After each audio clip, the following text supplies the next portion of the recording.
Hey y'all, welcome to the Coyote Trapping School podcast. I'm your host, Chris Pope, and today's episode I'm really excited.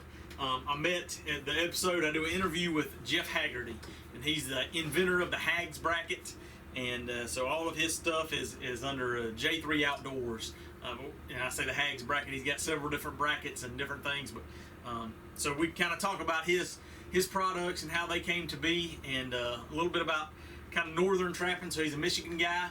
And I guess that's one thing that's, that the HAGz brackets and, how he came up with that was all related to water trapping and especially muskrats. And that's just something that, from a southern perspective, we don't have a lot of muskrats around here. There's certain pockets there are, but, to say you run a muskrat trap line in the south is pretty darn unusual.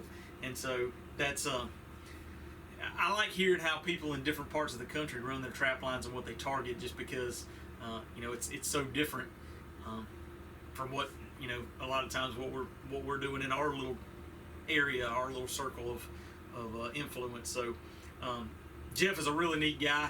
I met him at the Springfield, Missouri National Trappers Association convention, and got to talking to him, and he's just a super great guy to talk to. He's more than willing to answer any questions you got, and so I think there's some good stuff. We got into coyote trapping and some tactics and stuff, and I think you'll walk away with some takeaways that'll help on your line this year. So I appreciate Jeff for taking the time.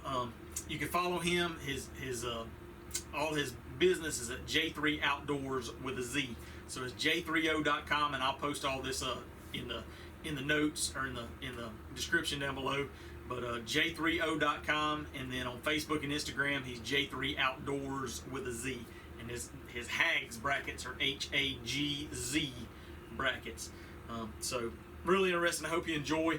I got a couple other. I hope y'all have enjoyed. I've done a couple now of the book reviews, and I got a couple more. I just got a couple books in. Master Wolfer by James Lucero, and it's a pretty neat.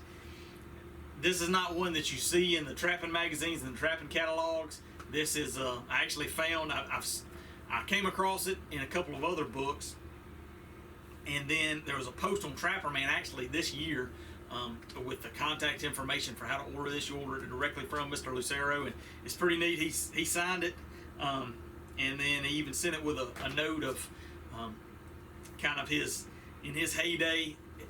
It got confirmed through some of the state agencies when they were looking at. So he's in a lot of cattle and sheep country, and that's what he does is livestock protection for the most part. And so he had a stint there where he had confirmed.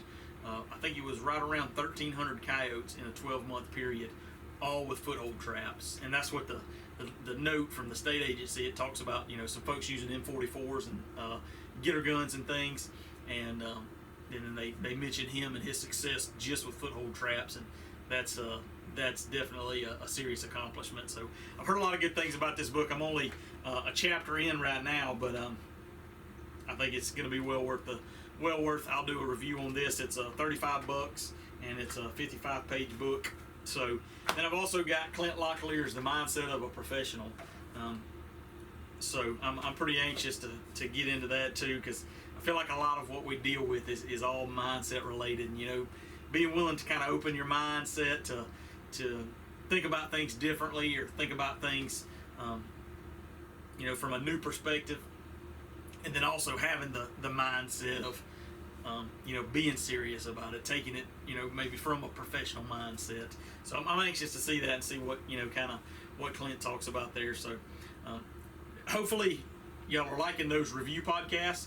If you got any ideas or suggestions on any other books, a book that you have read that was really worthwhile, or just some book, maybe a book that you've been thinking about but haven't pulled the trigger on it yet, let me know, and I'm definitely interested. I'm trying to get my mindset right, and more of a professional mindset for this coming trapping season, just because I think there's a lot of opportunity that I'm leaving on the table. So that's one of the reasons that I'm kind of delving into these books, and is to try to see where I've got opportunities to improve and hopefully capitalize on those this coming season. So if you've got recommendations or ideas about something that you would like reviewed, book or a DVD, that's one thing that I haven't done a lot of. just sometimes it's kind of hard to find 2 hours or more on some of these DVDs to just sit down and watch. But if there's I know there's some that are worthwhile, so I'm kind of trying to look at those too. So if you got suggestions, let me know. Either shoot me an email, Chris@CoyoteTrappingSchool.com, or leave it in a comment on Instagram, YouTube, wherever. So hope you enjoy this episode, this interview with Jeff. I think you will, and hope you're getting ready because trapping season's coming. I'm getting ready I got some new traps. I got some expanded pans and some stuff for my number 5 bridgers that I'm gonna kind of try to beef up for Texas trapping this winter, and so I'll bring you through and walk you through all that stuff too. I'm pretty excited about that. So hope you're excited about the upcoming trapping season, and I'll let you get to it. Thanks for listening. All right, so we're here today with Jeff Hagerty of J3 Outdoors and the HAGz Brackets. So Jeff, now you are a Michigander, is that right? I am. I live in southern Michigan, about 30 minutes or 40 minutes north of Ohio, actually. All right. So one thing, now I met you at the National Trappers Association convention in Springfield just a month ago, but I've seen through some of the trapping magazines and some of the dealers your product, the HAGz Brackets. Mm-hmm. But for us southern guys, we don't do a whole lot of water trapping like my perception is of you northern guys. So can you give us a rundown of what your kind of product line is and what you kind of tailor to? Yeah, absolutely. So when we first launched back in 2015, the first product that we had was the HAGz Bracket, and that product is really geared towards stabilizing footholds. And the whole concept around it was to be able to stabilize a foothold primarily on 3/8" rods, just because they're so fast and efficient. But additionally, if a guy didn't have 3/8" rods, a trapper could wire them, screw them, whatever that he wanted to, however he could fix it to something, whether it be a stick or a log or a rock or a culvert, drain tile, whatever. So the whole concept is basically anywhere you can picture stabilizing a trap, whether it's vertical adjustable, up in the air for like a top edge, something like that, you can do it.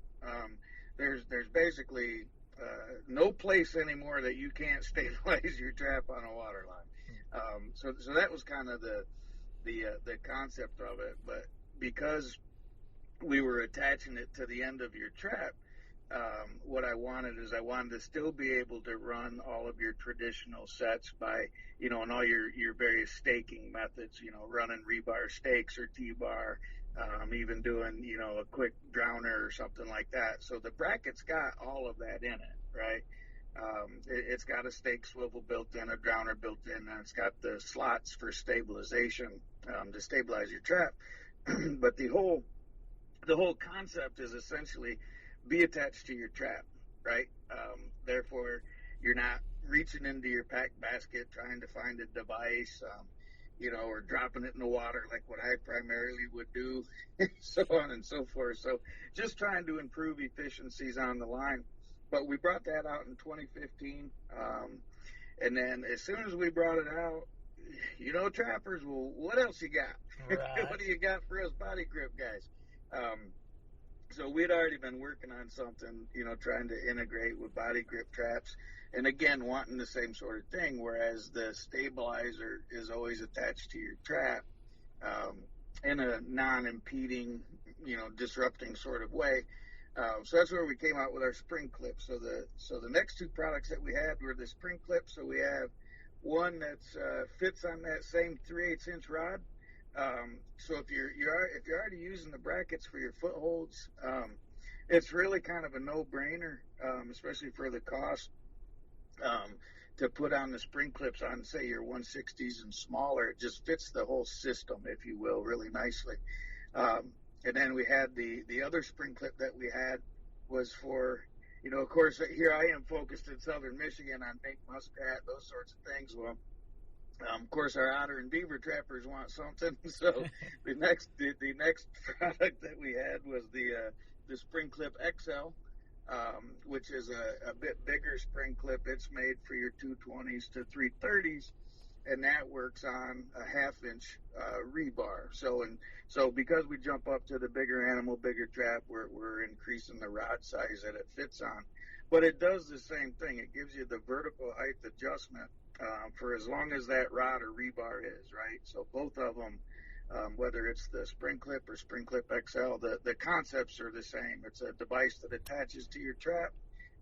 You can still use all other stabilization methods. You trap with it in there, it doesn't fall out. But when you want to use a rod for vertical height, it's there and ready to go. So just really quick and easy. So that was the first 3 products.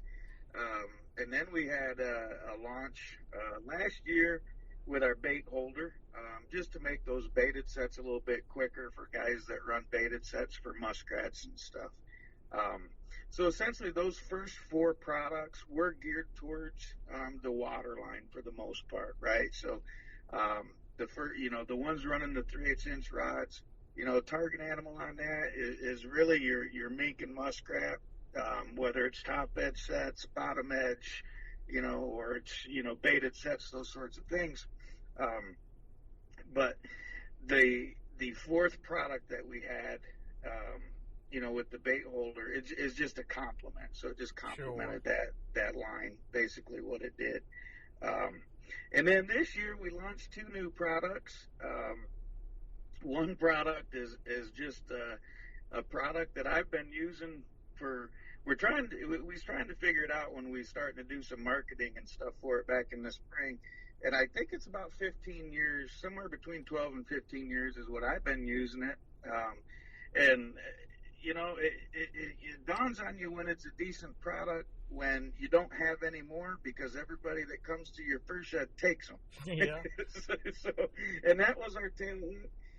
Our tail hook is designed basically to help to aid in skinning muskrats for those guys that hang their rats to skin. So we've done several polls, and it really turns out that it's about 50-50.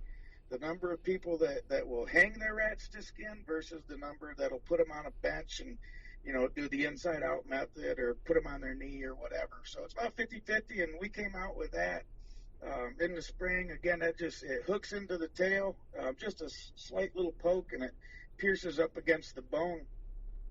Makes it really fast to swap your rats. So if you got a pile of rats to do, it literally takes about a second to take one skinned rat off and put a fresh rat on and get the skin in. So it doesn't take any time, and it holds it, keeps it from falling on the floor.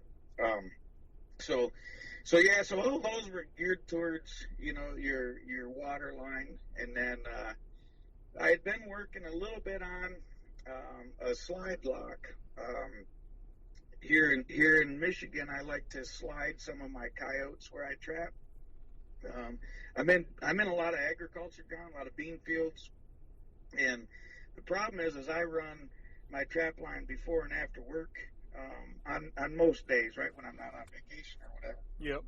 So previous years, I had screwed around with some locks on cable and whatnot, and I made the switch over last year to using chain, and I was having a hard time finding one that would lock the way I wanted it to lock on chain. So that was my primary goal, was to get a lock that would work on chain. And I wasn't really pressing the issue to come out with a new product or anything like that. I was just, working on something for myself. And then, I don't know, it must have been sometime around December, January, I had somebody ask me if I could come up with a lock that would work on rods and whatnot for beaver and otter. And well, I was already kind of in the process of making one work on chain, so it kind of went hand in hand, trying to make one that would lock on everything. And that's where we came up with our multi-lock, right?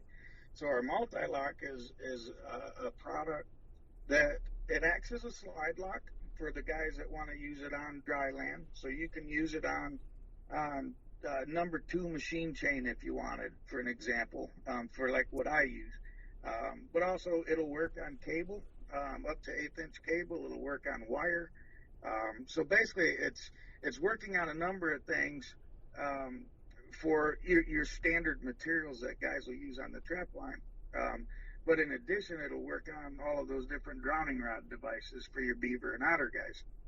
So whether it's fiberglass rods, either 3/8 or 1/2 inch, it'll work on those, and it'll also work on rebar, either 3/8 or 1/2 inch. So it kind of covers the gamut of everything, from wire to rebar, right? Yeah. And it's real heavy duty. Like I said, I built it for coyotes, but it'll work just the same for coons or beaver, otter, whatever. So essentially, since we started, we did start for a water line, and most of our products are definitely geared towards the water. The only one that really has anything to do outside of the water is really our multi-lock now. But some of our other stuff, they're really edge cases that guys are using outside of water. Like we got guys that are using our HAGz bracket for footholds. They're using them down in Australia up in trees to combat their feral cat issue. Huh. Kind of like a marten set. Yeah. Or we got guys that are, that do use them for marten, but we've also got, like our spring clip XL, in places where you can run 330s. We've got guys up in, the northwest areas where they can run 330s on dry ground. They're using them for lynx and wolverine sets. So there is a little bit, but they're mostly edge cases. Primarily our stuff's geared mostly towards the water. But I hope I didn't bore you to death, but that's kind of the gamut of the 6 products that we currently have. So it's been fun. It's been a fast few years with bringing stuff to market. So yeah, at this pace, another couple of years, you'll have about 6 or 8 more products on. So. I don't know about that. I don't know about that. It's been interesting. It's been fun, and it's been a learning experience, to say the least, with manufacturing pipelines and international sales and all this sort of stuff. It's definitely been interesting. It's not something that that I was used to. But I don't know if adding another 6 to 8 products is on the roadmap, at least anytime soon. Maybe onesie twosie here and there. But I do got a few things in mind though. Let me speak of it. It sounds like you're always kind of, that mind's always wandering, kind of like mine. My mind's always. My wife gets frustrated with me sometimes because I'll come up with 8 ideas every day of the week, and she's like, "You got to focus. If you're going to do something, you need to focus on one." Man, that's see, you got a scatterbrain like I got. I'll get focused on something, and then a squirrel will run across the yard, and I'm focused on that. Yeah, that's exactly right. But it's kind of a curse, and it's a blessing all at the same time, right? So you get this. You get this mindset. You're always being creative, thinking of new ways to do things, improving things, whatever. But gosh darn, you don't get any sleep. You're constantly awake. Yep. You can't sleep, You wake up at 3 a.m. thinking of something, tossing and turning and everything else, But so it's fun, I guess it's a good mindset to have, At least your mind's always thinking of something. But it's definitely tiring at times as well, too. That's for sure. That's for sure. So your original HAGz bracket, that's strictly a foothold bracket there. Well, it is. So it's designed for footholds, yes, and it was originally designed for 1.5s and smaller. That's what we market it for. And the reason we market it for 1.5s and smaller is because once you start getting beyond 1.5s, trap manufacturers start doing a lot of different things with the tang end on their trap, right? They'll curl them down or whatever. They just start doing a bunch of different things. And so we tell people, 99% of 1.5s fit out of the box. You don't have any issues. Do number 2s fit? Yes. Some makes and models do. You know what I mean? So, but just as a standard practice, we try and tell folks 1.5s is what it was designed for. But your mileage varies. Traps have been made for, hundreds of years. I couldn't tell you exactly which all of the ones that fit and all of the ones that don't. But if I stick with the 1.5s and smaller, it keeps me out of trouble. You know what I mean? Yep, I got you. Keeps customers happy. But yeah, so it was designed for footholds, but because it was the first product I came out with, right? If you look at the spring clips, when I came out with the spring clips, the first spring clip, the smaller one for your 160s and smaller, that was designed to work on a 3/8 inch rod. But when you make a catch, your catch is going to stay there on that rod, right? Yep. So the one thing that I wanted to do is give guys the option to be able to get that catch away if they so chose. So I made it to where it will fit into the slot of the bracket, right? So if a guy's already got brackets, he can mount the bracket, say, to a bridge wall or something along those lines, and you can stick that spring clip into that, and it'll stabilize that body grip there. And then when you make a catch, it'll pop out. Gotcha. Same thing for the XL. When I came out with the XL, same sort of thing. That one I had to notch a bit in order to get it to fit into the bracket, but it's designed to where it'll fit in the bracket. Again, it's a secondary purpose. It's not a main reason why you would have either the bracket or the spring clip. But like trappers, you get yourself in a jam, you start patting your pockets looking for a way to be able to make a set in a certain location or whatever, and well, if you got brackets and clips, you can pretty much stabilize either a foothold or a body grip just about anywhere. Imagination's up to you. Gotcha. So what is it, the water trapping and particularly the muskrats? I guess from a southern trapper's perspective, that muskrats aren't near as plentiful as they are up north. So sure, when I think of a trapline, I don't think of that's not. I guess I was surprised, especially coming to the NTA convention and seeing some of the rat demos and stuff, like how big of a component that is of a northern trap line. So yes, what is when you're running your trap line through the wintertime, what does it look like, and how does it change as the season goes on? That's a really good question. So let me start by saying I approach my line different every year. I alternate it. So like this year for me, my focus is going to be on canines, right? Yep. So 90% of my trapping that I do this year will all be land trapping canines, period. But I've got these spots that I just like to trap and I can't stay out of the water, and so 10% of my trapping I will do a little bit of muskrat stuff, mink stuff, and take care of some coons. But for the most part, it's going to be canines. But take that, last year for me was my 90% was water trapping, right? And then 10% was chasing canines or whatever. So so that's kind of how I approach every year. But on my years where I'm focusing more on the mink, muskrat, coon sort of thing, early season. So early season here in Michigan, it's sort of hit or miss. Our season where I'm at in Michigan opens November 10th.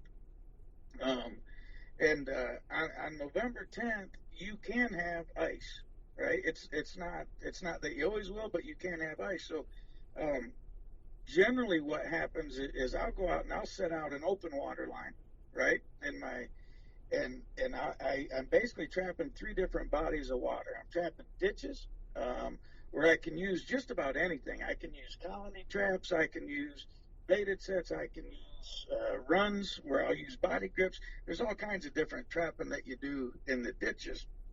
But then there's the river sets that I also run. That starts getting a little bit bigger body of water.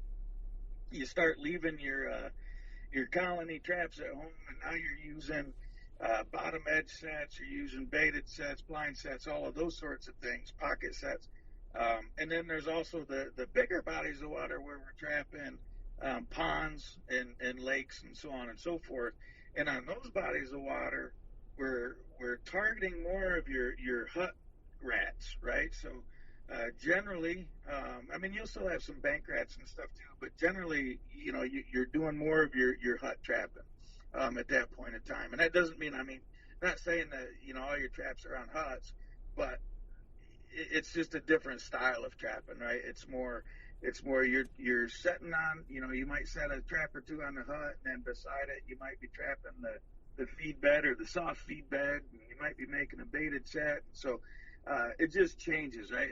So it's really kind of fun. It's interesting on that early season because all water is generally open, right?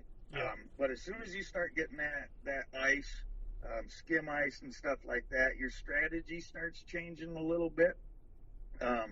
So like obviously, first ice is where you're generally going to see all the bubbles and stuff like that.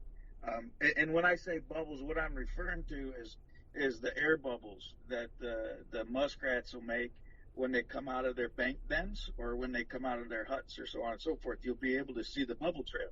Yeah. And so that's setting on sign, right? So on that early season, I like to set edges of ponds and stuff like that, or even, like your creeks and whatnot, your little narrow waterways where they'll have some ice. It's just easy to see kind of where they're at, right? They give it up a little bit easier. But then as the season progresses and we start getting some real ice, to where it's at least safe enough to walk on, then we flip over and you're generally trapping more or less your ponds and whatnot, and you're doing under ice trapping. And under ice trapping, we're doing a lot of baited sets, a lot of run sets, those sorts of things on under ice. So, it's really kind of a evolution throughout the season, right? Sure. Where you're, the back of your truck is dirty from day one. It's a mess. Yeah. Because you got to carry so many different things to cover all the different seasons, if you will, from fall to late winter. But it's cool, man. I like I said, I just can't stay out of the water. There's something about it. There's something about chasing muskrats and mink. For me, most particularly, it's muskrats. But there's just something about it that it's so much different than canine trapping. That it's addictive. It's just like anything, man. It's addictive, and it's fun. You should come up. You should come up and try it one of these years, man. Get up under the ice a little bit. I would. I'd be game for that. I'd like to make run a good muskrat line. I'll agree with you about the water line. There is something about it, and I run a mixed bag line. On the most of the farms and the properties that I get access to, there's usually a farm pond or a big creek or something like that, and Sure. so there'll be beavers and otters, and I can't bypass it. I've got to set a trap for it, and then I wish You're it was a fur trapper, right? that's exactly right. But I think muskrats would be better because I always, when I'm trying to drag a beaver across the swamp in hip boots, I'm always thinking, man, why in the world did I put that set in? But I just can't stand it, so I can appreciate that. Yeah, I hear you. Yeah, muskrats are definitely a whole lot easier to carry. That's for sure. Yeah. So a big old 60-pound beaver around. So how do you decide what you're going to target each season? I just alternate. So regardless, next year my main focus is going to be water, right? And the reason I do that is twofold. One, it kind of keeps the freshness, right? It doesn't get old. Trapping the same thing year after year after year, which I'm not saying there's nothing wrong with that. I'm just saying, to me personally, I just like to do different things as much as possible. It just keeps it a little bit fresher. But then also, I don't know. I'm not a biologist, but I like to leave some seed, right? So especially for muskrats, I like to leave seed.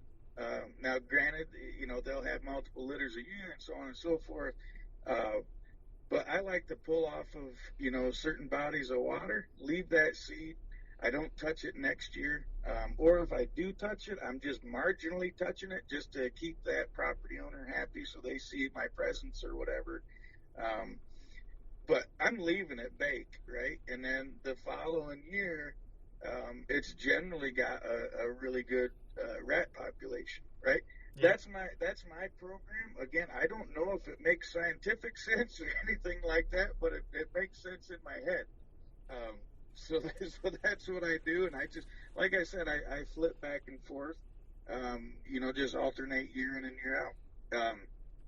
When I coyote trap, there was years back I was coyote trapping, really heavy, year after year after year, and like everybody, you like seeing fur in your trap, right? Yep. Well, there was there's some properties, and one property in particular, it's probably, it's got to be around 500 acres. It's actually two parcels, but they butt up to each other, two different property owners. About 500 acres. First year I trapped it, I took 47 coyotes off that one parcel, that one property. Good God. And then the next year I trapped it, I think I took 35, 36. Well, I don't like talking numbers because I can't ever remember them. But and then the third year it was down in the 20s or whatever, right? Yep. Now, me again not being a biologist or anything, but that tells me obviously you're putting a herd down. Sure. But it also tells me that on that third year you're checking twice as many empty traps as what you were that first year. Yeah. So if I give them a break, at least on that property, and all these properties around here, just like what you're saying, if it's a big farm, it's got water on it for the most part. It might be a drainage ditch or it might be something. Now they've never got as much property as a rat trapper would like to see, or much water as a rat trapper would like to see, but so they've all got the diversity of game, right? So you can go in there and you can trap coyotes one year and you can trap rats next year, and that landowner will see you out there, you're keeping them happy, right? Yeah. So that's where my 10% comes in, right? So I'll be chasing the rats on his property, but I'll put in a few sets just so he can see a coyote spinning out in the field or whatever, right? Yeah. Just public relations, if you will. There you go. So I don't know. I don't know if that's the best way. I'd love to hear from essentially a biologist or someone that knows a little bit more of the ins and outs of the scientific nature of it, but just to tell me whether that's basically a good practice or not. But it seems to be doing okay. It works for me anyways. Yeah. There may be a better method, and I'd be open to hearing it. But that's what I do. That's basically the rhyme and reason behind it. Gotcha. That makes sense. So, what do you do on your ground down there? Do you manage your ground in that manner, or do you run the same ground year after year for basically the same target species? Yeah, I try to mix it up and try to add. I got a couple of landowners that have got a couple of large tracts, and so I'll trap one side of the road one year and the other side of the road the next year, and gotcha. So I got some landowners that they always got beavers or something like that, and so some of them I trap every year, and then some of them I try to alternate, and I'm always looking for a new piece too. So right. Well, you're talking a mix of doing predation work, right? Where you're trying to keep the beavers in check and under control, as well as a mix of fur trapping, at the same time. And so there's some people may not understand the difference, between doing that control work versus doing fur trapping. There's I know I didn't when I first started trapping. I always thought trapping was just trapping. And you just went for fur, but those guys doing control work or contract work, they need every last one out of there, Yeah, exactly. Well, you might want to leave seed for next year's paycheck. But, That's right. but and so I'm strictly talking fur trapping, right? Yeah. That's what I do here. I don't do any ADC work or any contract work, anything like that. So I'm just strictly fur trapping. So that property intrigues me, and 47 coyotes off of 500 acres is significant. So yeah. Is there a certain feature of that property that you think makes it? Because it sounds like that's a travel way. There's coyotes. That's not just a home range there's coyotes coming in and out constantly. Right. You want GPS coordinates, don't you? No, because I'll be froze up when I get up there, so you don't have to worry about that. You know what? There's a ton of features. I actually have drove by this property for probably, I don't even know, 13, 14 years before I ever even asked them to trap it. And the first time I asked them to trap it, they said, go for it, It's actually kind of funny. They do this garage sale. I don't know, like this huge garage sale sometime in August or whatever, where it's hundreds of miles long, right? And it's garage sale after garage sale after garage sale. I'm not a garage sailor, but what I'm getting at, and here's a secret. Here's my tip. All right. If anybody's paying attention, I hate going and knocking on doors. It's the breaking that ice is always really difficult. But when you got a property in mind and they have a garage sale, that's a good way to be invited into their home or their garage and strike up conversation. You know what I mean? Yeah. So here's these garage sales that they do, and again, they'll do them from Chicago, all the way to New York or some. I mean, it's like 600 and some mile garage sale or something, man. It's ridiculous. But fact is, so they have this great big garage sales, and so I asked my wife, I said, you want to go garage sailing? And she's like, what are you talking about? And so you ride around with the Onyx hunt maps up, and you look for the property you're interested in, and you go garage sailing. But so that's garage sailing to me is really breaking ice to work in some trapping property. But so anyway, so I asked these people if I could trap their ground, and like I said, I had my eyeball on it for a number of years, and it was because exactly what you're talking about, the terrain features. So there's a fairly large river that passes through the center of it. It's not huge by some people's standards, but it's probably in most cases 20 feet wide, maybe 25 feet wide, and it flows fairly decent.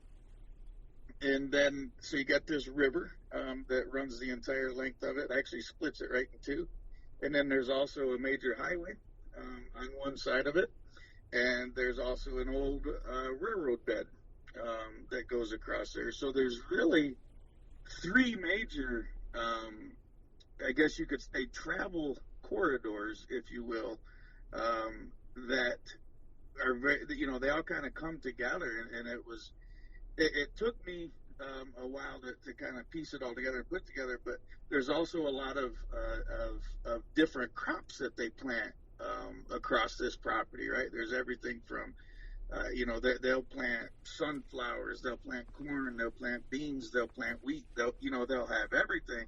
So that in itself, right, is starting to add to the characteristics of this ground. And trust me, I didn't know how good it was until I actually got on it and started doing some scouting. And I was pretty excited for that first season to say, I figured, I might be able to take 10 or 15 coyotes off of there. But then, I believe, as soon as we got into December, I had probably already taken 10 or 15 come December. And then, you get the dispersion and whatnot. And so I think that just kind of fueled it even more. And yeah, seriously, I got pictures of every single one of them on that ground, 47 coyotes, and, off of that one piece of property. Last year, like I said, I was doing the 10%, and I think I took maybe 17 or 18 off of it. And I left a whole bunch. And so this year, again, after I started doing the alternating of the species, the target animal, I wouldn't, if I don't catch 30 coyotes on that property, I'll be kicking myself. Right. It's just it like you say, it's a travel way. It's got too many features, and it's just, it gives it up year after year. Again, if you manage it. Now, if I knock the snot out of it every year, will it be as good? And that's where I start getting a little confused, right? Because you look at their Coyote's home range, and you go and you think that you can, figure out how many are going to be in that home range, but that property confuses me. Yeah. Because you catch a whole bunch more even before that, before the pups even start moving, right? Right. So I don't know. I don't get it. I just know it's really good, and I like trapping it. Heck yeah. So if I could find a few more of those spots, man, I'd be a happy camper. Especially with coyote prices the way they are right now. Man, I know that's right. It's funny that comes up because I was just listening to one of Clint Locklear's podcasts, and I don't know if it was the latest one but he was talking about that. He was talking about locations and some major pinch points, like where he was talking about one property where a river, kind of similar, a river comes and makes a bend, and it's real close to a town. And so there's, the town, outskirts of the town come right up close to the river, and you got the floodplain of the river bottom is where, that necks down all the animals that don't want to go through the town. And so, just the more I've gotten more serious in the last couple of years about improving my coyote trapping specifically. And, I've always just approached my properties as, a little bit larger property that maybe I didn't have to open as many gates on to get permission versus just strategically trying to pick out, from a large scale. But the more that I think about that, I mean, it could be a small parcel, but if it's got all the right features, you could definitely outproduce a large parcel just because of that. If it's a home range versus that right travel corridor. Yep. That I could pick out 5 acres on this property, and it'll probably outproduce the other 495. You know what I mean? Yep. It's exactly that. You got it. Everywhere, there's the location thing, and to a lot of degree, that's the name of the game is definitely being in that location. I think the very first DVD I ever purchased, I think it was a Matt Jones DVD. I can't remember. I think it was a Matt Jones DVD or VHS at the time, and it was strictly. There was a segment in there, and I always remember it, and it was about picking the longest, straightest line in the area, right? That whatever that is, right? Whether it's a train, an old train track, maybe it's a hedgerow, maybe it's a river, maybe it's a road, especially a major road. Those are all magnets, for their own reasons. They're all great areas to focus in on. And if you can find several of those coming together, right, then that just starts upping the percentages and up and up the way they go, and before you know it, you got a really good area, and but to drive by it, and thinking like what you were thinking, I was always thinking the same thing. I don't want to trap 10 acres when I can go over there and get on that 800 acres or whatever it is, or 60 acres or whatever. But man, sometimes those little bitty spots, those are the ones to trap. Or I always get I remember I always used to anyways. I'd get the people that would call, and they're friends of a friend of a friend or whatever, and they've got a coyote problem. We hear coyotes all the time, or we've seen a few coyotes behind the house or whatever. And, well, they how much acreage you got? Well, we got 15 acres, and I'm not coming over there and trapping 15 acres. Yeah. But you might want to go check it out. It may end up being a bang up spot. That's right. So I've gotten in the habit of looking before I answer anymore, for the most part, because they're definitely, it's crazy, man. your mindset is give me more property because I'm more property. I can trap more animals, more target animals, and that's not always the case. Yep. You can do just as good on 5 acres or 10 acres or 20 acres, whatever. So yeah, it's cool, man. It's fun. So one thing that caught my attention when we were talking at the convention is you were talking about your coyote trapping, and Mm-hmm. with your slide chains and all. You said you use Yes, sir. a lot of blind sets. Mm-hmm. So what is that? Because that's something that I just finished reading Clint Locklear's Eastern Wolfer book, and I'm that just kind of put a whole different perspective in my mind about coyote trapping, and he talks Mm-hmm. about blind sets. So what do your blind sets look like, and what do you look for when you're setting a blind set? So, it's hard to describe over vocally it's hard to describe. I can make you one, but no, it's a blind set to me is, it's obviously got to have a lot of activity, right? So that area has to have a lot of activity, a lot of sign.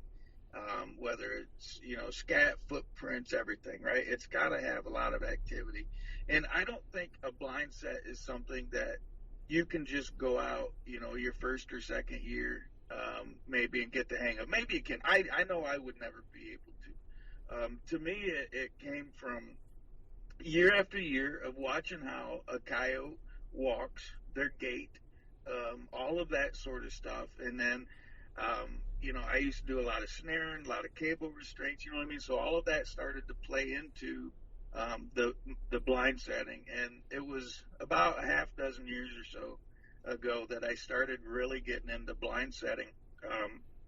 And for instance, one particular spot that I can think of right now in my head, if you picture like a 2-track, and then a 2-track going over a river, and then they'll generally have a large culvert or something, protecting, or where the 2-track goes over the river. But a coyote, say he's running that river, right, and he's going to go over, that little crossing, right, over top of where that culvert is, on that ground. He's generally, just like a mink, he's going to hit the corners, right? For the most part, he's going to hit those corners. So I look for those game trails, if you will, those real thin game trails, as they're crossing the corners. And if I see tracks in them, if I see coyote tracks, especially if they're going both directions and so on and so forth, I know that that's an actively used run that a coyote is utilizing, right? Yep. So that's the first thing I'm trying to do is figure out what's the highest percentage area that the coyotes are crossing, right? Because as soon as they hit that field or something, I mean, they can go anywhere, right? But I'm trying to find that pinch point or that funnel or whatever it is first and foremost. As soon as you locate that, then it's, where is he going to step? Well, he's showing you where he's stepping, right? And maybe not down there in hard red clay or something like that, unless it's been raining. But up here, especially in the snow, I can find a blind set spot real easy. I can find a track real easy, right? Yeah. But what I'm doing is I am essentially replacing his footprint with a pan, right? So I'm going to take that. I'm going to dig out my bed as tight as I can possibly get it to my trap, with zero disturbance, little disturbance as possible, and I'm setting that in a manner where he's coming through there. I'm trying not to pique his curiosity one way, shape, or form, right? So I want everything back the way that it was, right? On my blind sets, I try not to introduce anything at all. I try not to introduce stepping sticks or anything like that. Every now and then, depending on what the ground looks like. So for instance, where his foot stepped, if it happened to be a slight divot or a depression, right? That's bingo, right? You don't have to fence that in. You don't have to put stepping sticks. You don't have to do any of that stuff, right? That depression is all of that, right? So if you can get that set in that depression, and leave it just like it was previously, that's perfect, right? Um, but if you don't have that in your spot that you're honing in on, say is flat like concrete, um, you may have to add, a little piece of bean stubble or a little uh, blade of grass. Or I'm talking very, very minimal that I will add, especially in this real early season blind setting. I don't want nothing there, no disturbance, no nothing. And all I'm doing is putting it where he has stepped before, and he will step back in that same spot, especially if something natural is guiding his foot there already, right? So it could be a tuft of grass. It could be a weed that's sticking in the trail. It could be a lot of different things, right? That's already guiding him there. So use those natural settings to plant your trap where it needs to be and let that guiding right to it. But what I'm doing, I know the reason I'm doing blind sets on those early season sets is really to try and catch that older dog, right? Try and catch the older ones, the ones that give you fits later in the season. Right. After they've smelt every dirt hole, they've smelt every urine post, they've smelt every flat set. I'm trying to get those older dogs, right? So my early season, I do that just because they're easier, essentially, to make and uh, to leave them looking like it's been undisturbed. Obviously, you start getting snow and frozen ground and that sort. It's just harder to make a blind set and leave the area like you want it. So I really like doing them early season. Um, and what you're talking about with the chain is I'll use anywhere between 10 to 20 foot length of chain, and I'll use the number 2 machine chain, and I'll anchor it, near the trap, and then I'll anchor it 20 feet away wherever I want the coyote to end up, and I'll use a lock to slide them. Because you're not going to preserve that blind set 100%, but you can make it easier to remake it as a blind set. Um, sometimes they sometimes they don't want to go down the chain or whatever, and they'll just leave your area destroyed no matter what. But most of the time, you get them on the chain, they'll go down the chain, and they'll be at the end of it. But that's all I'm doing that for, right? So I can come back, I can remake it real easy, I can keep it preserved as a blind set. Because there's just some of those areas, man, that if you want to make a bunch of sets on a piece of property, you might not want them all, loud and full of bait and lure and everything like that. I think it's fun to make a blind set, right? Yeah. It's kind of putting your putting your skill to the test, if you will. But that's what I'm doing. I'm just looking for, basically the pinch point.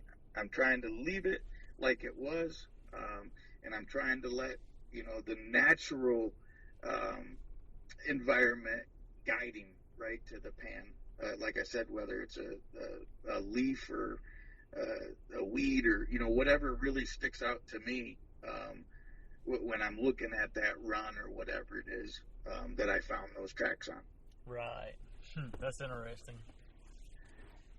Like I said, it's hard to explain, but if you take like here we've got, like I said, a lot of bean and whatnot. And when you go from our fields generally, they'll be 40 to 60 acres, and there'll be, sometimes there'll be a small wood lot, or maybe there'll be a hedgerow or something like that between the fields. Say that 2-track, right? Say you got a 2-track that's cutting between the fields. Those 2-tracks are awesome spots to blind set. I think they cut down a little bit on your non-targets because obviously there's no bait or lure or anything like that to draw something there, like the possums and skunks and everything. Yep. But that doesn't mean they're not using the same travel way as a coyote. Just saying, there's not that extra scent in the air to pull them. But those 2-tracks to me are really good because they will generally have an area in that 2-track that you can really see sign, right? Whether it's track or scat or whatever. Whereas once you get out into the field, especially if it's a cut bean field or something like that, man, it's all bean chaff. You know what I mean? Right. It's hard to see. It's hard to see coyote track or whatever. So, that early season's fun, man. I really like trapping that early season. Hmm. So what percentage of your sets that early season would you say are blind set versus other types? Well, they're becoming, more and more. It seems like I start making more and more of them every year. But let's say on a property, if I'm putting, say 10 sets on that property, 2 of them are going to be blind sets, right? Gotcha. So I'm not a ton of them. So Yeah. 20% in that scenario. If I'm putting 6 sets on a property, 2 of them are going to be blind sets. Right. If I put, 4 sets on a property, 2 of them are going to be blind sets. There's just, those specific areas in the early season, anyways. There's just those specific areas, right, that just seem like awesome funnels that I want to try and go in there without any scent. And I'm doing that, for that early season. But as soon as those things get tore up or whatnot, that blind set becomes something else, right? It becomes a flat set or a dirt hole or something. I'll still leave the chain there, right, just to keep preserving the set. Right. But I just switch it over. So as soon as it gets to where I can't remake it as an undisturbed set, then I'll switch it over. Right. So what with your chain? Do you cover it? How does that? No, I don't cover it. And the reason I don't cover it, so I may put a little bit of grass or something like near the set on top of it. And as long as I can make it look natural, I might put something, within 2-3 feet of the set, I might cover. But after that, I don't. All of mine, I dye it and wax my chain just right along with all my traps and everything else. So it already blends in pretty good to the surroundings. But the reason that I don't bury it is because if we get a cold temp, say we get a cold temperature at night, I don't want that freezing into the ground, right? And especially if you catch, say, a non-target, a coon or something like that, chances are they're not going to be able to pop that chain out of the ground and get to the end of it, right? Right. So that's why I don't like to, and it doesn't matter if it was chain or cable or anything. That's why I wouldn't necessarily bury it, right? Because I want them to be able to work it.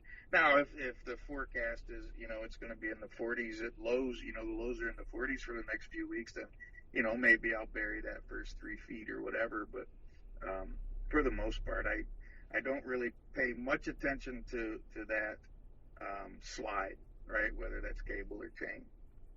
So kind of playing off of that, where do you see scent control?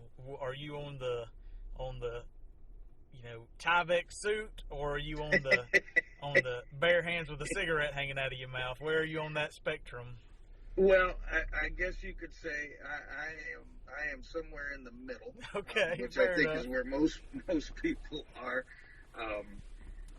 But like anybody will tell you, you're never going to fool a coyote enough to where he doesn't know you're there or haven't been there, yep. Right? Look at heck, look at any of your police dogs, right? Look at any dog that's chasing track, for a human or something, right? They know you're there days and weeks later, right? Yeah.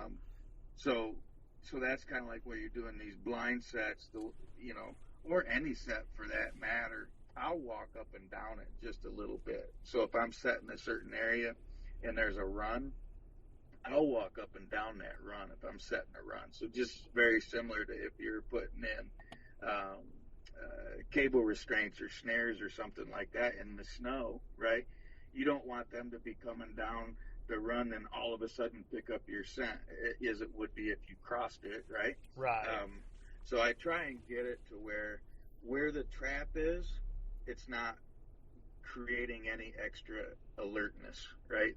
They've already become accustomed to the scent or whatever as they're walking through it or whatever. Again, in my mind, I've never talked to a coyote to figure out what he's thinking, but so I do. I won't put it this way: if I pump gas in my boots, I will try and step in, some water or some a mucky waterway or something like that, just to try and knock some scent off. Yeah. I will do that. I will wear leather gloves or some form of rubber bottom gloves, something like that, when I'm making a set. More just for me, and to keep, scent off myself. But I will always have, some form of glove on. And then as far as what I kneel on, I don't, break out the old deer hides and all of that sort of stuff to kneel on. I just use a kneeling mat, and just try and keep everything isolated as much as I can, right to my core little area when I'm making a set, right? I try not to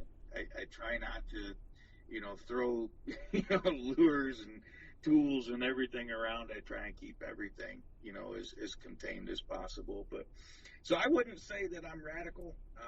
I'm not out there smoking and spitting near my sets or anything like that. Right. So I do pay attention. But I don't go crazy.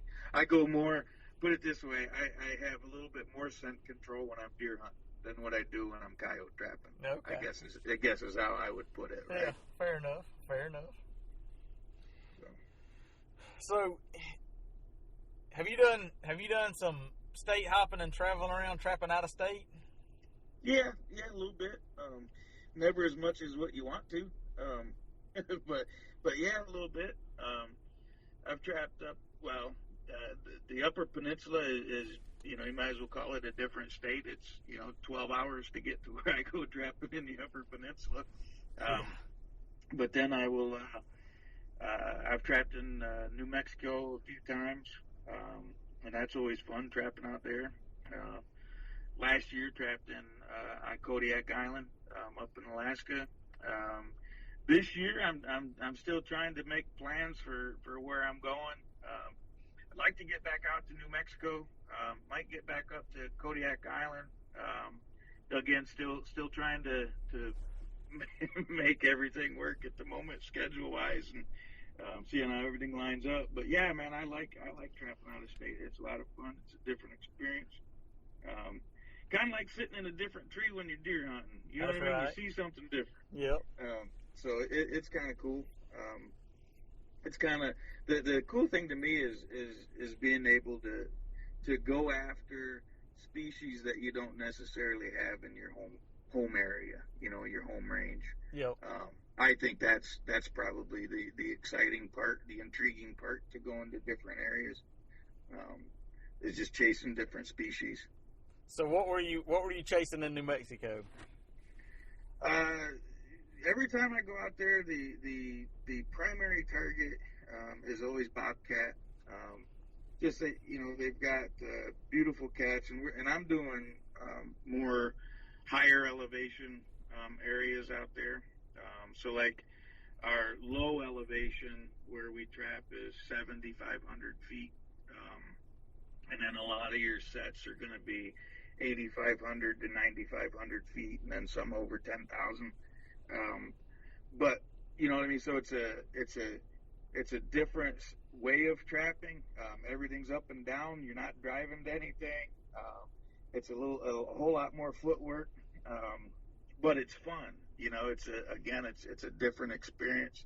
And the cats, I think, are a total different cat than what you find in a lot of places.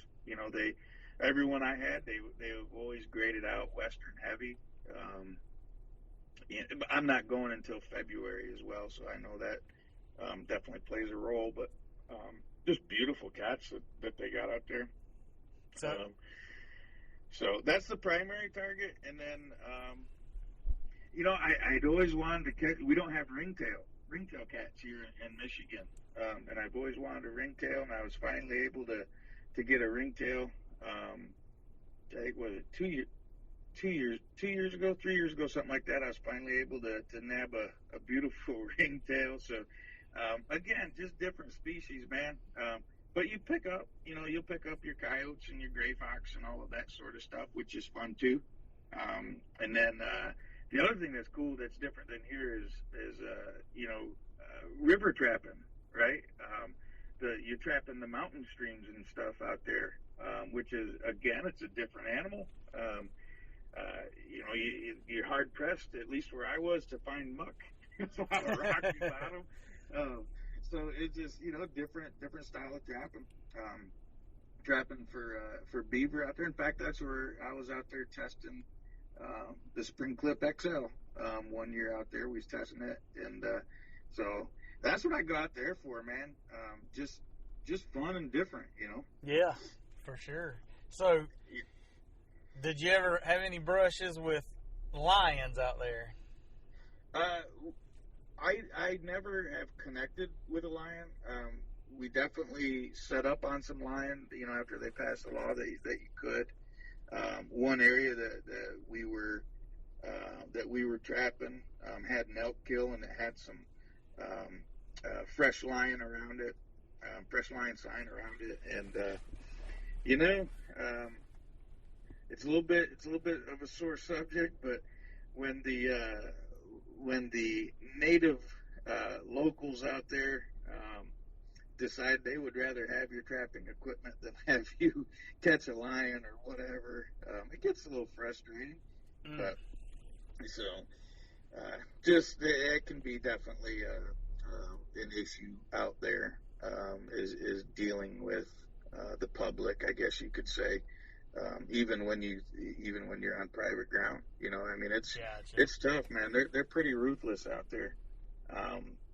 And I think I was telling Charlie Mashek this, because we've talked a lot about it, because he goes out to New Mexico and stuff now, and we spoke about it. And I think one of the issues that I have when I go out there, one, I'm trapping, a little bit higher elevation, so I'm around all these ski towns and stuff like that, right?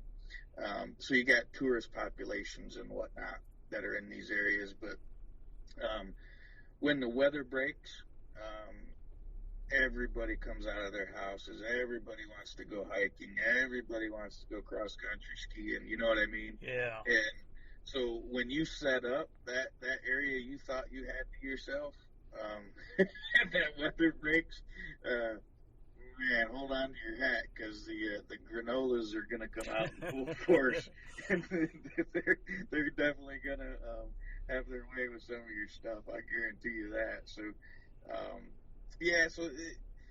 that was my lion trapping experience. Is that I didn't get one, and had some other sour issues instead. But that's just all part of it, man. It's part of learning it. Yep. It's part of dealing with the public, for a sport, especially out there that's major league scrutinized, by the left wing. So, yep. It is what it is, man. Yeah, that's exactly right. So I'm going to West Texas this fall to trap. Okay.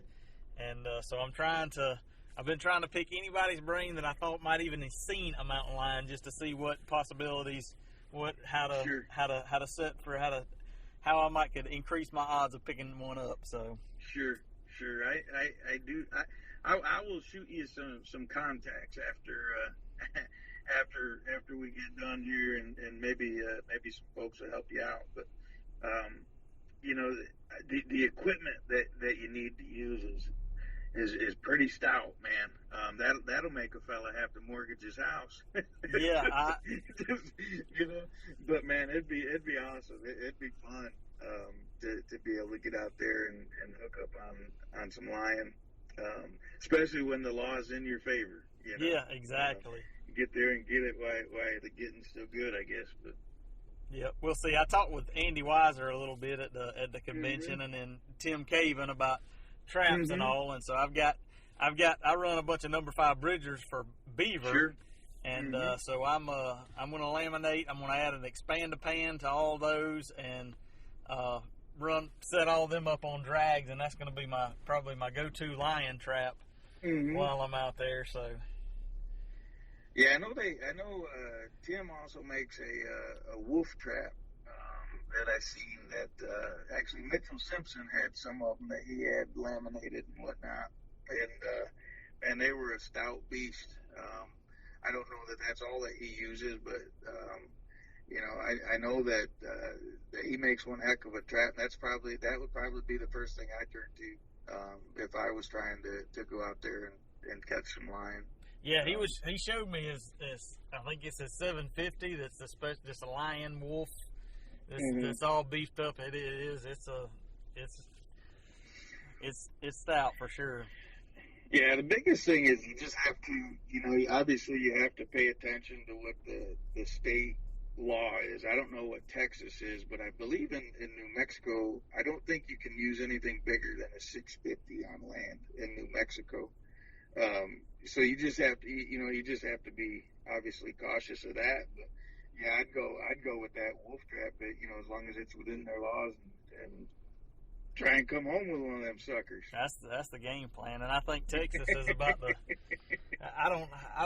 they probably got about 2 sentences worth of trapping regulations, and that's it. I think they're not too heavy on the regulation side, so that's a good thing too.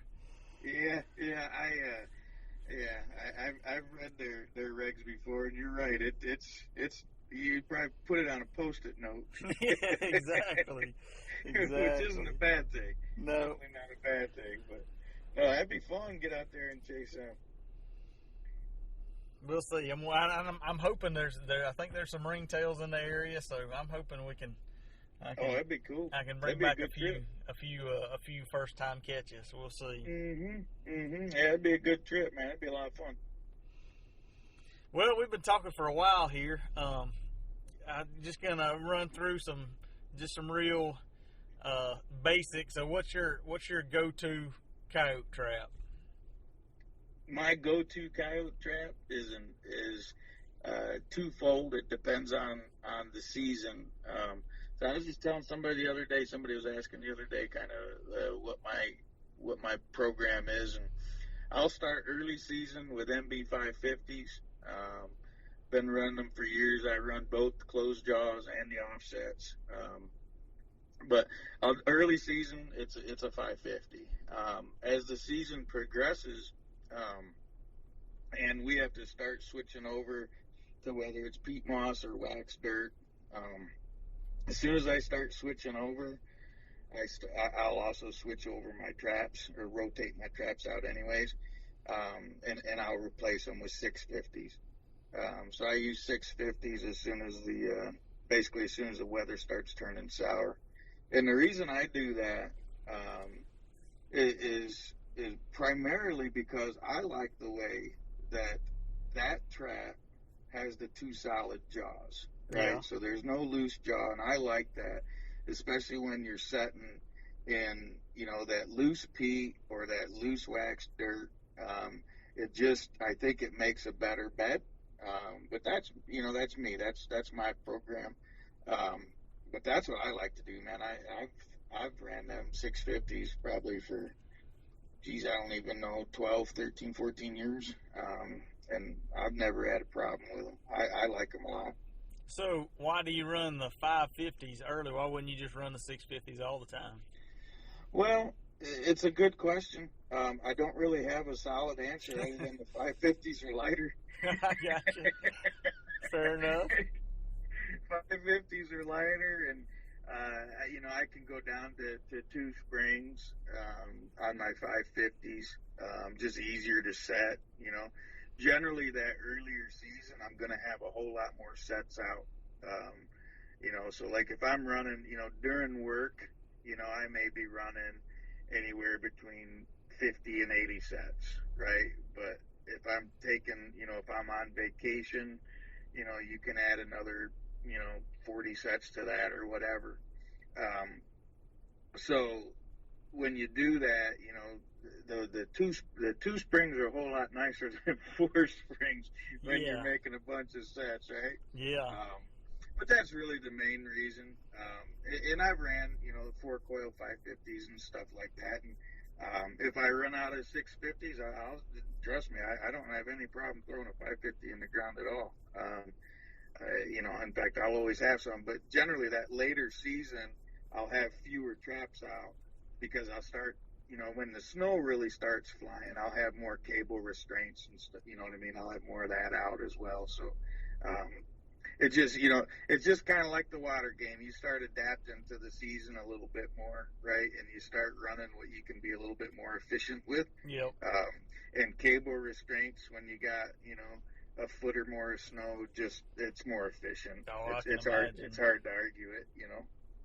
So what do you? Because this is something I have no experience with, but for before snow, but with the freezing weather, how do you keep your traps working? What's your antifreeze? You mentioned wax dirt and peat moss. Is that kind of, you just got stockpiles of wax dirt, or? Yeah. So, well, like right now, I'm sitting here looking at a bunch of totes of peat moss that I've been drying with this warm weather. But I'll take peat moss.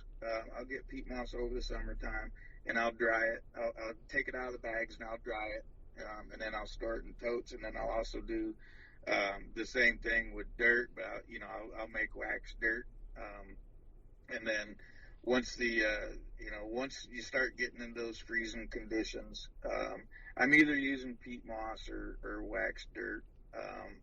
I don't know. They both got their pros and cons, if you ask me, and I haven't really figured out which one is actually the best. People will argue with you one way or the other, but to me, the peat moss is it's good. The only thing that you have to do with the peat moss is if you do get any sort of rain, you'll definitely have to chip off or pick off the top layer of the peat. It'll freeze a crust on there. Yeah. Whereas with the wax dirt, you don't generally have that. But one of the cons of the wax dirt is it's expensive. It's a lot more expensive than what peat is. So, right. So I'll just run a little bit of both for no rhyme or reason. I'll make the peat just like I said because it's cheap, and I'll keep it on hand. But I'll run both. I don't have an issue running either one really. Gotcha. And you are a dye and wax man. I am a dye and wax man. And I'll even run salt in the winter times, depending on what the conditions are. If I got a ton of freeze thaw, you better believe I'm gonna throw some salt in there. But if it's fairly consistent, then I'm not generally worrying too much about the salt. But but I dye and wax and salt and peat and wax dirt and sounds like a lot of work. It's a program, man. It's definitely as anybody that's serious into the game, you do it in the summertime. you don't wait until it's November to get that stuff around and ready. But yeah, it's just one of the things we deal with, right? It's like going and getting your stand prepped for deer hunting, right? You're getting everything around and ready. Yep, that's right. Well, to wrap it up, what would be a parting piece of advice for somebody that's just getting started trapping or interested in getting started trapping? What would you say would be kind of the most important aspect from your standpoint? Well, I guess the most important thing would be have fun, right? Don't get too serious about it, and don't think that you're going to go out there and fill a pickup full of fur your first or second season. It just ain't going to happen. There's a lot of things that it comes with experience, right? Not saying that you can't do it, just saying have fun. You know what I mean? Don't put too much pressure on yourself. But most importantly, get educated, right? There are too many good programs out there. Whether it's I know you put out a lot of good information, and there's so many other trappers that put on different training programs. There's conventions that obviously you can go to conventions and watch demos. You can speak for hours on end with people, throughout the trapping industry. There's just so many different avenues to get educated, whether you want to do it for free or you want to spend some money, but get educated. That's probably the most important thing. me personally, I would find an individual that I can look up to, right? A professional trapper, if you will, that I can look up to, and I kind of like the way that he does things, and he kind of traps in, the same sort of areas I trap in. I'd kind of lock onto his brain, right? And if he offers a training program, if it's $500, $1,000, whatever, pay it. You're gonna cut a decade off of your learning curve by doing it. And so, if you're serious about it, have fun, but get educated. I guess that would be my biggest piece of advice. That's a good one. And I've said it before on here, but listening to especially some of Clint's stuff, but listening to Tom Miranda at the NTA conventions, those guys that are the pros in our minds that we think of, most of them have gone and took instruction from somebody else. Yes. So if you think about, excuse me, those guys are taking instruction from somebody else, then it'd be a good idea if you're, like you said, if you're at all interested, that's a worthwhile investment. Yep, absolutely. I've paid for instruction. I wish I would have known that it was available, 12 years prior or whatever, because I would have paid for it then. But it's just so important, because most of us we're all introverts. Trappers we all keep to ourselves, right? Yep. For the most part, unless you're on Facebook. But most of us, we keep to ourselves. And so you generally, unless you grew up in a trapping family or something like that, you're learning by trial and error, right? And so you don't have somebody out there critiquing you. You don't have somebody else's set that you can see how it's actually done right. You know what I mean? You don't have a lot of that hands-on education, that knowledge, right? Someone telling you what's right or wrong, or even seeing what's right or wrong, right? That is worth its weight in gold. Like I say, pick somebody that traps in the same sort of areas, same sort of conditions that you do, and try and get educated through them. There's obviously a ton of I won't say a ton. There's definitely quite a few great lure and bait makers out there. That is going to help. There's obviously a bunch of great products that are out there. You know what I mean? So it pays to invest in good products and good baits and lures. But if you're not using them efficiently or correctly, it don't matter how much you spend on a good piece of equipment. Yep. So I would definitely highly recommend any individual at least get to a convention and sit through some demos at bare minimum. And hell, swing by our booth and I'll be happy to chat your ear off. There you go. Couldn't ask for more. Well, Jeff, I appreciate the time. How can people, are you active anywhere online? I know you've got Facebook and Instagram, j3outdoors.com. Is that the website? That's about the primary things that, ways to get in contact with us. Facebook and j3o.com, everything that you need, or any way that you want to get a hold of me, those two are the easiest and best ways. I try and get back with everybody as quickly as possible. But yeah, hit me up if you have any questions about, the product offering that we have, or just questions on how we're using things or whatever. I'd be more than happy to try and help anybody out. Well, good deal. Well, and like I said, look for them at the conventions, and I appreciate it. I think this is definitely a worthwhile talk. So I appreciate you taking the time. And yes, sir. I appreciate what you're doing. You're doing the thing that you're trying to help other trappers out, and that's huge in this industry. Well, I'm just glad it's it's gotten where that, like you said, that's a lot easier to do now. There's more people willing to do that than back years ago when everybody kept everything close to the vest and didn't want to reveal anything. So right, exactly. It's a lot more conducive environment to folks getting into and learning how to trap. So Well, 30 or 40 years ago, you would have been beat up, for giving out a bunch of information. Exactly. You would have been shot. Yeah. Yeah. Now it's common practice that people help each other. So it's really cool to see. Yep. All right, Jeff. Well, good luck on the K9 line this trapping season, and maybe we'll catch up with you and see how your season went. All right, bud. I appreciate it. Thank you very much for your time.